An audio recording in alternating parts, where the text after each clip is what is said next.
guys, my name is Craig and welcome to Peri Solutions. In today's video, we're going to talk about the introduction to complex numbers. But before we start, please make sure that if you're new to my channel, hit the subscribe button and turn on the notification bell so that you don't miss out on any of your videos.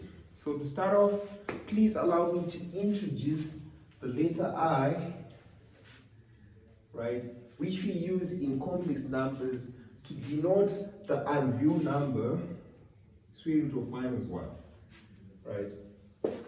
So I is equal to, it denotes the square root of minus 1, which is the non-real number, and this follows that I squared would be equal to minus 1, right? So this is a very important result that you have to know. Root of minus 1 is equal to I, which follows that I squared is equal to minus 1. Right? So, say we've got square root of minus b squared, right? So square root of minus b squared, if we were to break it down and simply say the square root of b squared times the square root of minus 1. And square root of b squared is b, square root of minus 1 is I. Right? So numbers of the form bi, where b is a real number, these numbers of this form are called imaginary numbers, right? So, we would like to attempt those questions, right? So, for number one says, solve the equation in each case, right? So, the first case, we've got x squared for a, we've got x squared being equal to minus 4. So, for us to solve for x, we know that we shall find the square root from both sides, and x will be equal to plus or minus square root of minus 4. In this plus or minus square root of minus 4, we're simply saying this is the root of 4 times the root of minus 1, which is plus or minus 2i. Because we know square root of 4 is 2 and square root of minus 1 is I, right? Then for part B, we've got x squared being equal to minus 13. So x would be plus or minus square root of minus 13, which is plus or minus root of 13i, like that for part B. Then for part C, we've got x squared being equal to minus 75, right, which implies that x is equal to plus or minus square root of minus 75, right, this plus or minus root of 25 times root of 3 times root of minus 1. Right, like that. And you know root of 25 is 5. So this would be plus or minus 5 root 3i. Like this. Because root of minus 1 is I. So for part C, those are the results that we get. And now moving on to number 2, we're supposed to simplify the expressions that follow. So we've got I to the power of 5. I to the power of 5, we know this is simply I to the power of 2 times I to the power of 2 times I. But we said I squared is minus 1. So minus 1 times minus 1 in times I will give us I. Because minus 1 times minus 1, that's a 1 in times I, that's simply I. So I to the power of 5 is equal to I, then I to the power of 7, I to the power of 7 will be I to the power of 5 times I to the power of 2. So if I to the power of 5 is I, then times I to the power of 2, which is minus 1, then I to the power of 7 will be minus I. Right, so this will be minus I.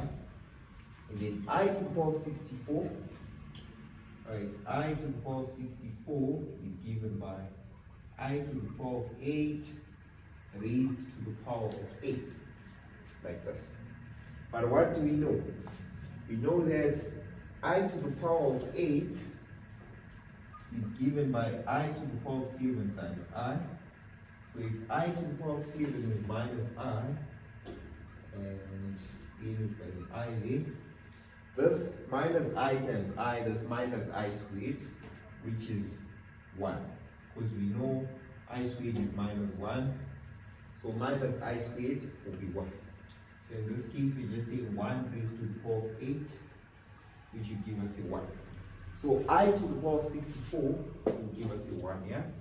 So this is equal to 1. Right, so now let's move on to look at number 3. So I shall erase this part here.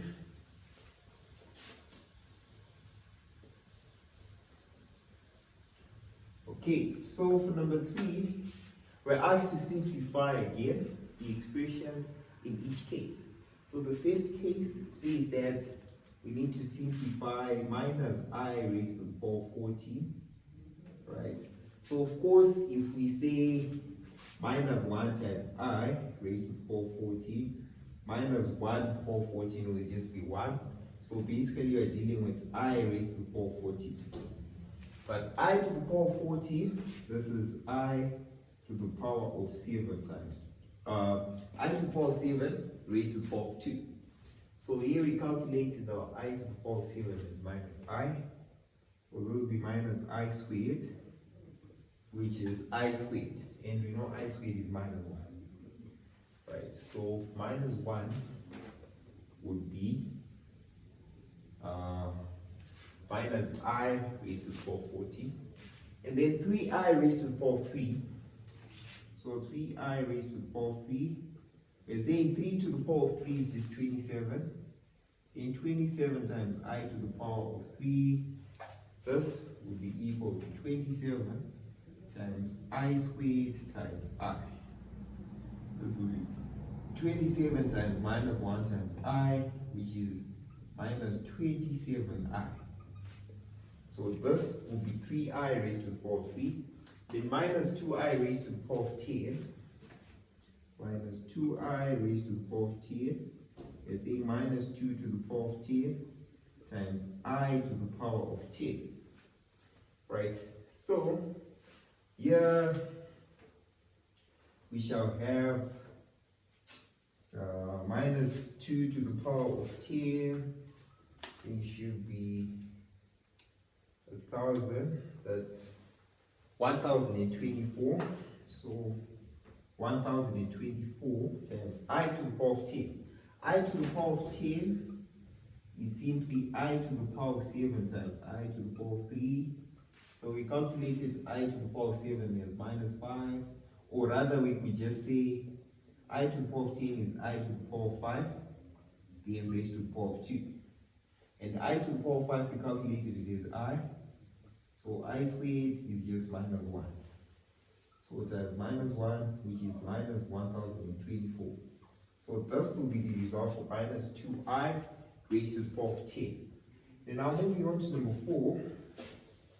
Number 4 says write down the square roots of 64. So square root of 64, we know this is plus or minus 8. Then square root of minus 64, this will be plus or minus square root of 64 times root of minus 1, which is plus or minus 8I, like this. Then root of minus 32 would be root of 16, right, times root of 2 times root of minus 1, this plus or minus of course, and this will give us plus or minus 4 root 2I, like this. So these are the 3 answers that are required for number 4.